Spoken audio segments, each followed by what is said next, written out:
So welcome to week 6 and the last week of Media and Politics, where we talk about media and elections. So some of the main consequences of the media being such a major force in politics is that media is essentially almost in a kingmaker role. And what I mean by that is that because of the shift of campaigning to mostly being a result of television, because television is the main way people get news and connect with candidates, the media has become very influential, especially during the primary election, where coverage is highly tied to polling. So the more coverage you get, the better you tend to do in the polls. You have the expectations game, which is essentially you manage the expectations of how you're doing to favor you. Because if you do better than expected, you get better coverage, more positive coverage. If you do worse than expected, you'll get negative coverage. And the thing is, the way the expectation game works is that you don't actually have to do well. Like, you can lose and win the expectations game, and you can win and lose the expectations game. So even if you won, if you didn't win as strongly as people thought you should, you lose the game and you get negative coverage. And even if you did worse, or if you lost, but you did better than expected, you'll get positive coverage. But in general, frontrunners get unfavorable coverage, while the trailing candidates tend to get more favorable coverage. Furthermore, because of television, candidates have to learn to manage the press and their image. And a lot of the dramatic cost in campaigning that has occurred, and why so much money is spent in campaigns, is managing that image. Because campaigns have to pay for consultants. The cost of television advertisements during the campaigns is very high. And so television has both increased the role of media in the nomination of candidates and their fates, especially in primaries, and has made campaigns much more expensive to run because of the need to pay for consultants and the television campaigns and the radio ads and all the various media outlets. Most of the funding in campaigns goes towards just dealing with television and the media. So an example of the role of the media in the primaries is the 2016 primary. In the lead up to the first primaries in Iowa and New Hampshire, Trump was overwhelmingly the most covered candidate in the Republican field. And the thing is, this didn't even match his polling. Like, at the start, Trump was not leading in the polls. I think Jeb Bush was. But in terms of, I think, during the initial parts of the campaign, it was estimated Trump got about $2 billion worth of free advertising from the amount of news coverage that covered him. Now remember, in the early parts of the Republican primary, there was 17 candidates running. Trump got 34% of news coverage of the Republican candidates, followed by Bush, Rubio, Carson, Cruz, and Kasich. So out of 17 candidates, only 6 of them got any kind of coverage, and most of that coverage was Trump.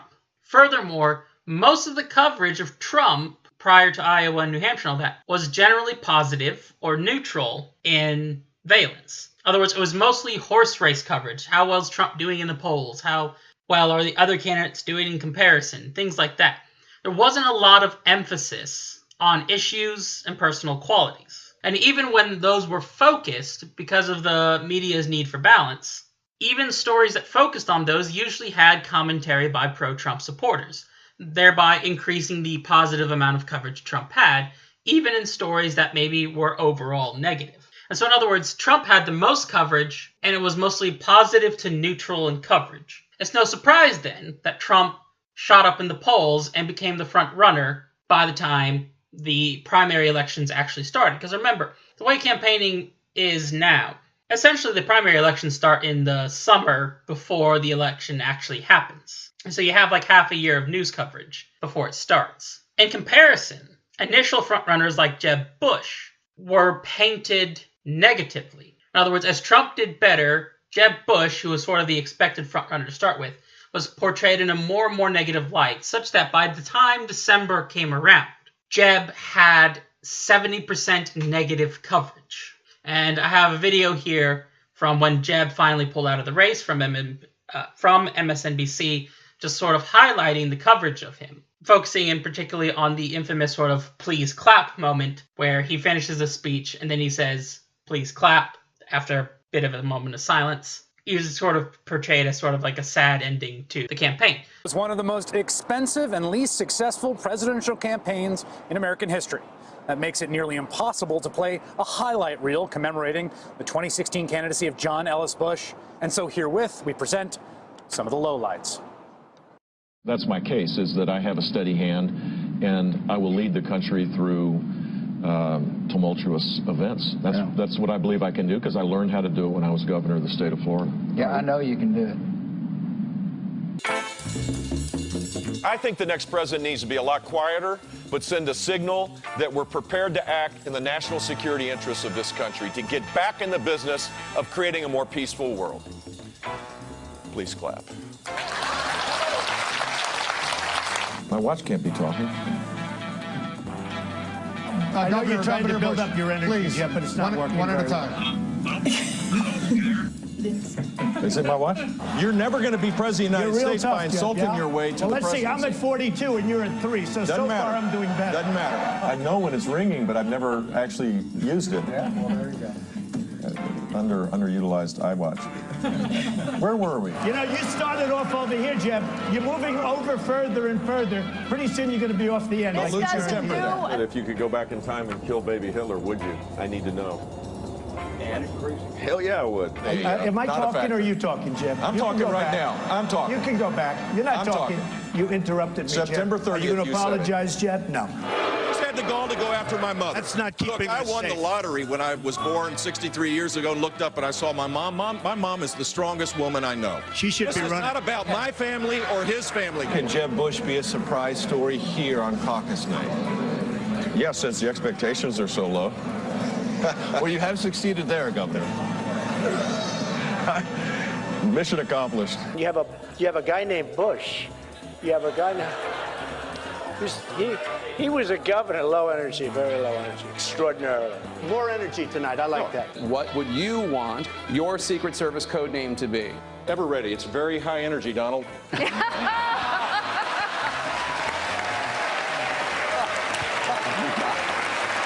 How many of you are Democrats? Sure country, too. This is a real story here in New Hampshire. I can promise you the best way to show respect outside of rebuilding our military to men and women in uniform is to fix that mess as fast as I can. That's it.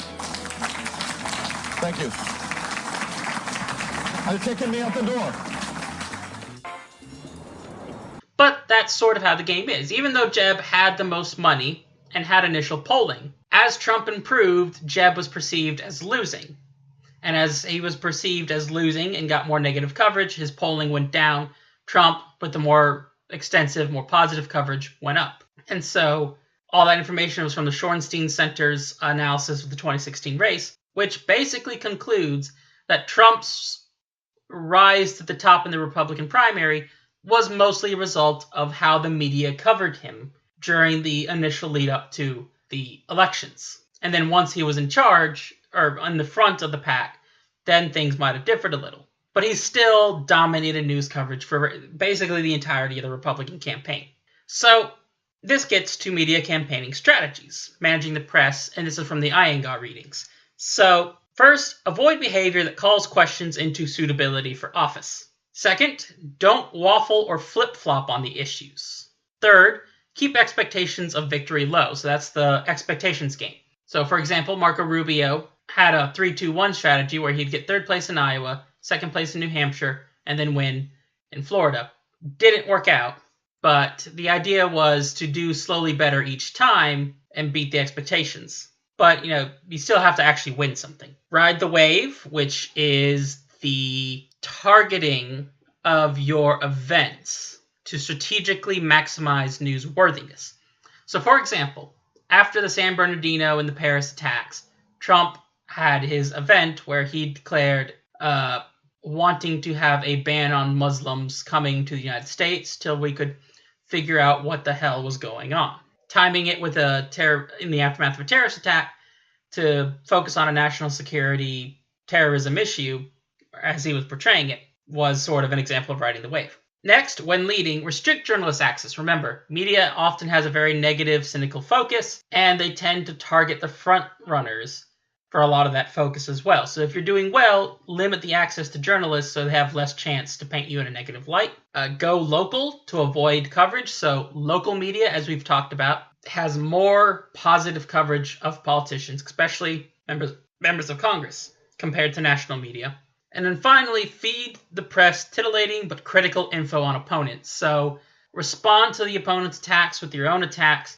Feed information about opponents. Try to help the media find negative things about your opponents. Some of this, however, has maybe, and after 2016 especially, maybe put some of this in question. That some of this stuff you might not have to do if you can successfully engage in a attack the media strategy. In other words, Donald Trump, especially when facing negative coverage or criticism from the media, attacks the media as fake news and hope. And I believe the expectation is that, but a combination of strong polarization and, that outrage industry politics sort of thing, is that Trump supporters will buy his attacks and ignore or avoid the information. And so, in that sense, the first few things, such as avoiding calls into question, not flip-flopping on issues and things like that, might not be such a big of a deal if people essentially believe, well, it doesn't matter how much of a mess you are, as long as the other side is worse. And so attacking the media, portraying the media as enemies, might be one strategy in a hyper-partisan, hyper-polarized world to sort of counter negative coverage by the press. But again, we haven't exactly seen how that works. But considering trust towards the media and trust towards institutions in general is very low, there is a logic to it. So the other sort of major strategies, of course, is what to do with your advertisements. So advertisements are one of the main ways that politicians try to communicate messages to voters. And the strategies are pretty similar. So the first is you want to target pivotal voters. Target the voters who are likely to change the election for your results. In modern day politics, most of the effort is made for reinforcement over persuasion. In other words, your goal isn't to try to persuade people to vote for you in the sense of, say, independents or people of the other side. A lot of the people who aren't, we might call swing voters, tend to be people who are very low interested in politics, and so may not be paying attention to the messages anyway. And again, in a hyper-polarized world, you're not going to persuade the other side to vote for you. So your strategy is more is so your strategy becomes to reinforce and encourage your side to turn out. You'll also focus on swing states over non-competitive states.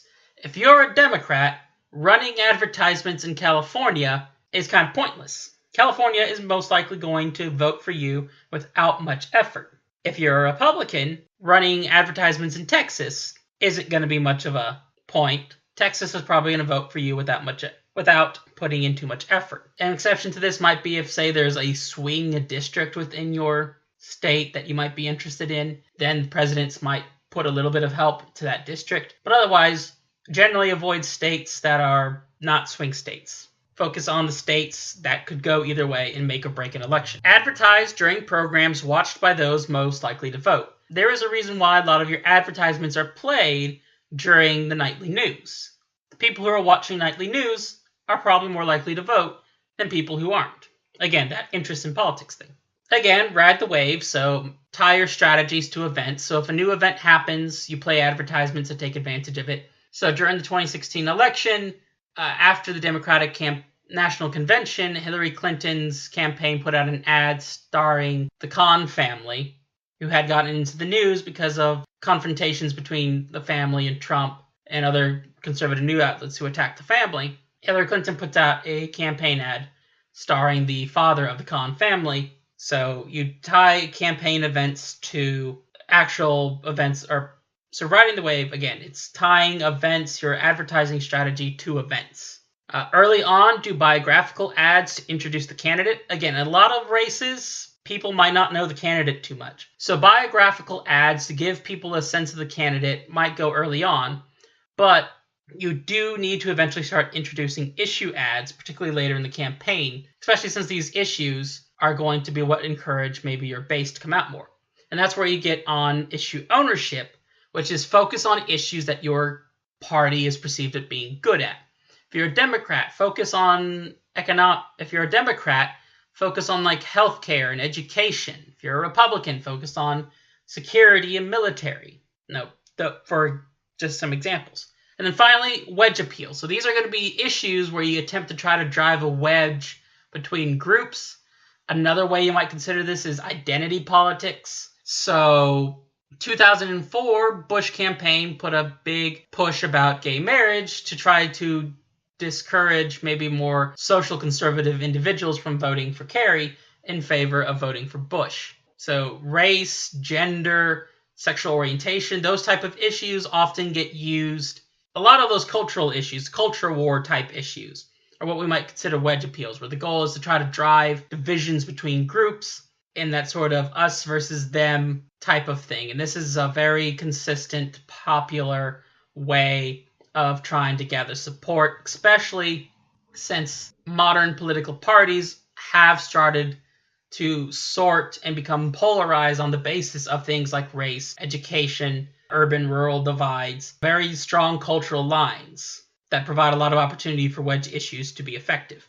Now, generally speaking, in describing advertisements, there are two general categories, positive or negative. Now, positive ads, you talk about your candidate, and the goal is to get your side to turn out the vote. To note, the positive-negative distinction is about who the ad is describing and the goal. Positive ads can include negative emotions. So a positive ad can mention, vote for this candidate because the world is scary and he'll protect you. That would be an example of using a negative emotion in a positive ad. Negative ads talk about the opponent and try to make supporters of the opponent question support. And to, again, not usually to persuade them, but to discourage them enough or ambivalent enough that they'll stay home. So, for example, we have 1984 Reagan ad, which you'll watch. And I'll give you a moment here to watch it. There is a bear in the woods. For some people, the bear is easy to see. Others don't see it at all. Some people say the bear is tame. Others say it's vicious and dangerous. Since no one can really be sure who's right, isn't it smart to be as strong as the bear? If there is a bear.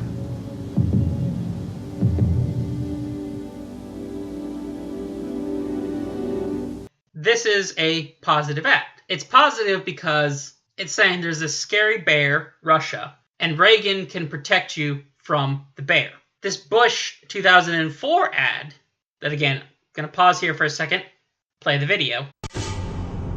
In an increasingly dangerous world, even after the first terrorist attack on America, John Kerry and the liberals in Congress voted to slash America's intelligence operations by $6 billion. Cuts so deep they would have weakened America's defenses. And weakness attracts those who are waiting to do America harm. I'm George W. Bush, and I approve this message. This 2004 ad is a negative ad because it's saying don't vote for Kerry because there's these dangerous wolves, terrorists, and he isn't going to be able to protect you from them. So same general emotion, anxiety about some foreign enemy, but it's a positive versus a negative ad on the basis of, is it trying to convince you to support the candidate or discourage you from supporting the other candidate? And this is just a reminder of basically everything I just said. One of the most famous negative ads is the Daisy Girl ad. I'll let you watch it. Very self-explanatory, I think.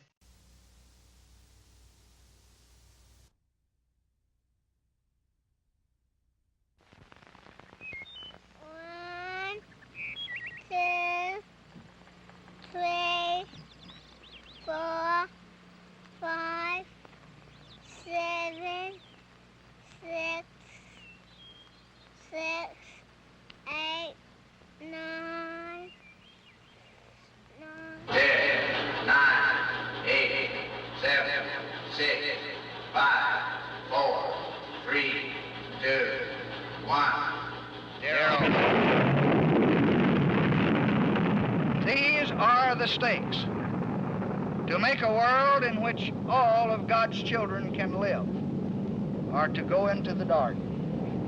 We must either love each other or we must die. Vote for President Johnson on November 3rd. The stakes are too high for you to stay home.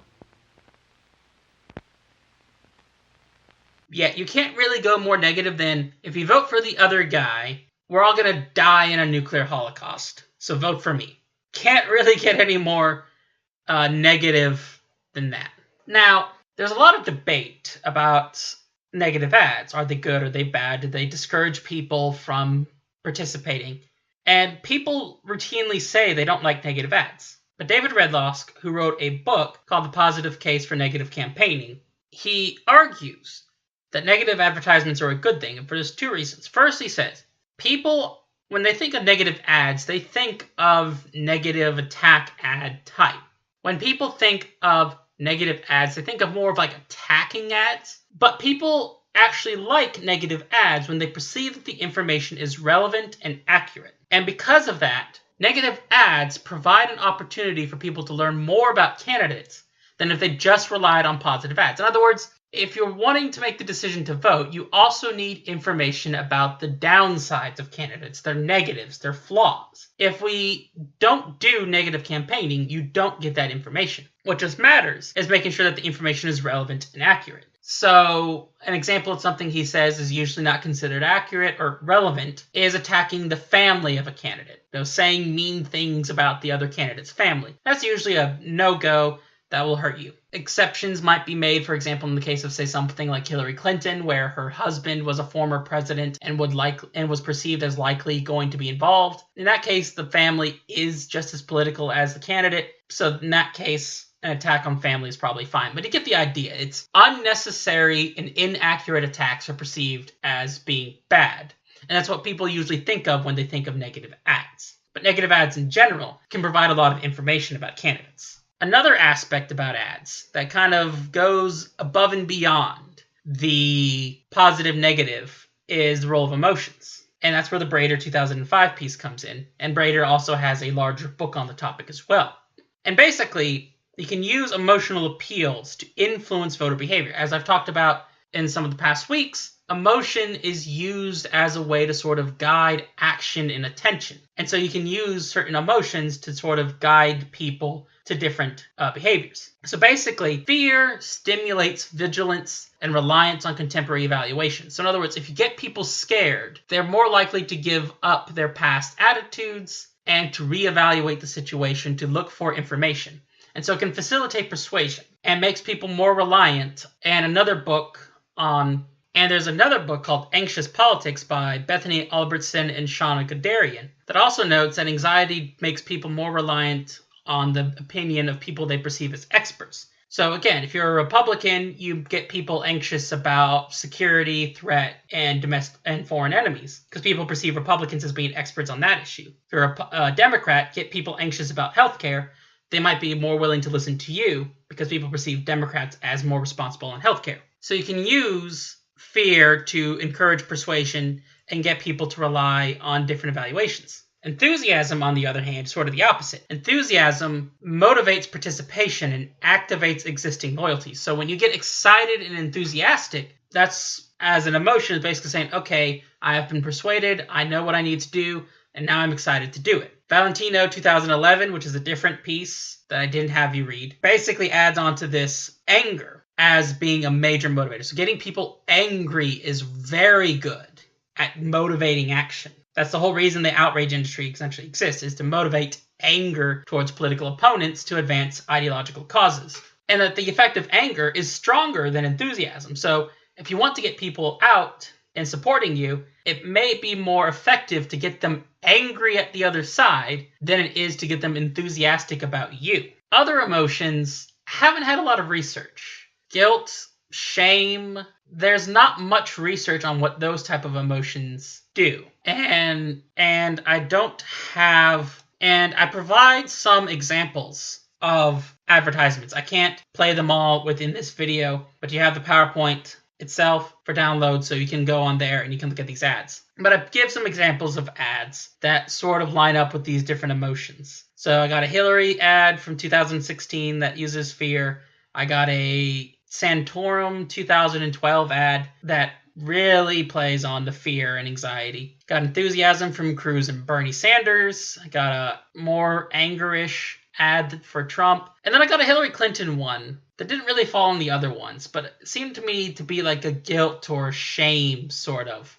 Hillary had a lot of ads in 2016, for example, that tried to paint, Trump in this negative light and implied that voting for him was sort of shameful and sent bad messages towards kids about this is acceptable behavior. And it doesn't really fit under the other ones. And I think it would be an interesting thing if more research was done about maybe the role of guilt or shame in advertisements. But I haven't seen a lot of work on it, not enough to be able to really say anything conclusively. So for any of you who are interested in going on to study media and politics, there's an example of a research topic for you. So let's go to the other side of media and campaigns, which is, what does the media do during campaigns? So presidential campaigns quickly become a major news story. Other campaigns, not so much. Now, in terms of what gets covered, things are generally the same between television and newspaper. It's about the depth of coverage. Again, television, particularly your 24 hours news, usually less in-depth, often rely on stereotypes, so candidates get painted by a certain narrative, and everything about that candidate gets analyzed by that narrative or stereotype about them. And then you got your usual partisan differences on favorability and whatnot. So you go to Fox News, you'll get positive coverage of Republicans, negative coverages of Democrats. Go to MSNBC, you'll probably get it the other way around. Newspapers usually get more in-depth coverage, especially if you go to the online things, where there's less restrictions and more sort of freedom to be able to write articles. And in terms of coverage, there's sort of, again, two broad categories of the type of coverage you'll see. So you've got valence or character, and then you got professional or issue. So character coverage focuses on the personality, style, and image, and is the main sort of thing you're going to talk. So most of the political news is going to be talking about the personalities of the candidates, their style, the image they give off. That's the sort of thing that gets talked a lot about in horse race coverage, usually a negative light. So you can think, for example, of how Hillary Clinton was talked about as being abrasive and unlikable and, air of corruption, while Trump was rude and abrasive and sexist and racist. The focus on that sort of thing. Professional deals with the capacity, ability, and the ideology of candidates. In other words, do they have the skills and ability to do the job, and what are their policy positions and beliefs? That usually doesn't get talked about as much. You can go back earlier in the video in the PowerPoint, back to the Republican primary coverage. Most of the coverage was on personality and horse race coverage, not a lot on issues and positions. Unless you're talking about the economy or foreign policy, in which case professional issue-based stuff gets a little bit more room to talk. But overall, character and horse race coverage overrules talking about ability and professional issues. In terms of political biases, again, outside of explicit partisan news sources, media does try to provide balanced coverage, and most of this, you can just go back to week 2 video where we talked about biases to go into a lot of that. Newspapers do tend to have more favorable coverage of candidates that they have endorsed, but this is mostly influential at levels below the president. It's just, with presidential elections, it's very hard to move anything because there's so much coverage, so much information, and the stakes are high enough that everything is salient, the emotions are at the highest level that you can get. It's very hard to move anything in terms of presidential vote, in terms of convincing people to change their mind or supporting someone outside of maybe their partisan ID. At lower levels where there's a lot less information, endorsements might be a bit more influential. Also, the news tends to ignore third-party candidates unless they're particularly newsworthy. So you can think of Ross Perot in the 90s. In 2016, third-party candidates did get a bit more coverage, particularly Gary Johnson and Jill Stein, and Evan McMullin in Utah, because of the general low favorability ratings of Hillary Clinton and Donald Trump, led some people to believe third parties might see a boost in votes and have a bit more of a chance to maybe have an influence on the outcome. So unless there's some major event that's making a third-party candidate relevant, third-party candidates usually don't get covered in news a whole lot. And that's about it on the media and campaign. Again, this is a generally short week. The book talks a little bit more about learning from campaign coverage. Most of that is essentially stuff we've talked about before, so I didn't feel a need to go into it again. If you can remember Week 3 on media effects, you got most of the learning and voting behavior I've basically talked about throughout the extent of this video. Didn't feel like repeating myself. So again, this is the last week of the course. So finish off your last quiz and your paper. And thank you all for listening into these lectures. And I hope that the Mass Media and Politics class has been of some help to you all in getting a better understanding of the role of media in politics and how the media comes to cover things that the way they do. And thank you all for taking the class.